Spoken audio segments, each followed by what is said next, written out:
नमस्कार मित्रों, मैं शादी विवाह के बारे में बात कर रहा था। आज के युग में शादी विवाह जो है बहुत ही पेचीदा मामला हो गया है। आज हम लोग पहले की तरह से बिना सोचे समझे शादी नहीं कर सकते, क्योंकि जो शादी होती है दो व्यक्तियों में होती है, दो वयस्कों में होती है। यह बहुत सोच समझ के करने की ज़रूरत है, क्योंकि ये पूरी ज़िंदगी का सवाल होता है। यह कोई अस्थाई चीज़ नहीं है, बल्कि ये पूरी ज़िंदगी का सवाल है, दो ज़िंदगियों का सवाल है, दो परिवारों की ज़िंदगी के भविष्य का सवाल है और आने वाले बच्चों के भविष्य का सवाल है। इस तरह से इसमें बहुत सारी चीज़ें जुड़ी हुई हैं और हम इसमें लापरवाही नहीं कर सकते। पहले के समय में ऐसा था कि खर्चे कम थे, आदमी की सोच अलग थी और बहुत कम आमदनी हम लोग गुजारा कर सकते थे कि एडजस्टमेंट हम लोग के अंदर बहुत ज़्यादा था। हम लोग यह सोच के संस्कार ऐसे हमारे पड़े थे कि हम शादी विवाह को बहुत पवित्र बंधन मानते थे और अस्थाई बंधन मानते थे। हम किसी भी हालत में शादी विवाह को तोड़ने की के बारे में सोच भी नहीं सकते थे। लेकिन आज के हिसाब से, आज के युग में ये सब चीज़ें बदल गई हैं, सारी सोच बदल गई है। आज शादी को एक एडजस्टमेंट के रूप में लिया जा रहा है। अगर एडजस्टमेंट नहीं हुआ तो फिर अलग हो जाने की बात की जा रही है कि अलग हो जाएगा।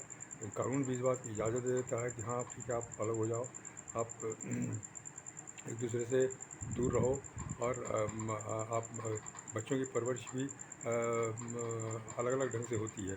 कई बच्चे और कई माँ बाप के साथ माँ के साथ होते हैं, कई बाप के साथ होते हैं। इस तरह से बच्चों का भी खंडित विकास होता है।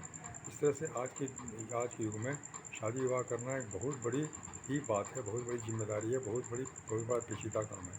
इसको हम ऐसे नहीं टाल सकते, बल्कि इसमें बहुत सोच समझ के और जानकारी के बाद ही शादी करनी है। बच्चों को जानकारी देनी है जीवन के बारे में, उनकी जिम्मेदारियों के बारे में, उनके जवाबदारियों के बारे में और बहुत सारे जो उनके लेवल्स हैं, बहुत सारे उनके जो रोल्स हैं उसके बारे में उन्हें पहले से तैयार करना है। इसके लिए हमें नई शिक्षा प्रणाली की सहायता लेनी पड़ेगी।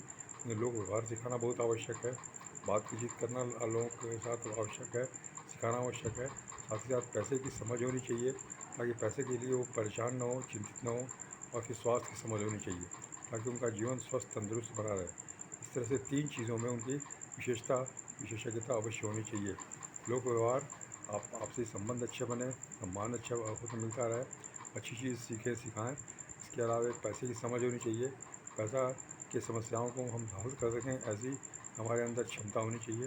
साथ ही साथ उत्तम स्वास्थ्य की शिक्षा, इसकी भी सीख होनी चाहिए, इसकी भी शिक्षा होनी चाहिए, ताकि हमारा जीवन स्वस्थ तंदुरुस्त बना रहे, दवा डॉक्टर से मुक्त बना रहे।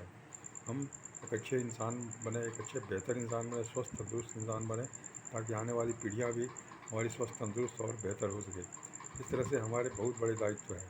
हम आज शादी विवाह करने में भी जो शामिल होते हैं, एज ए गेस्ट शामिल होते हैं, उसमें भी हमारी जिम्मेदारी बनती है, क्योंकि हम उसके गवाह होते हैं कि हमने ये शादी करवाई, हम इस शादी में शामिल थे।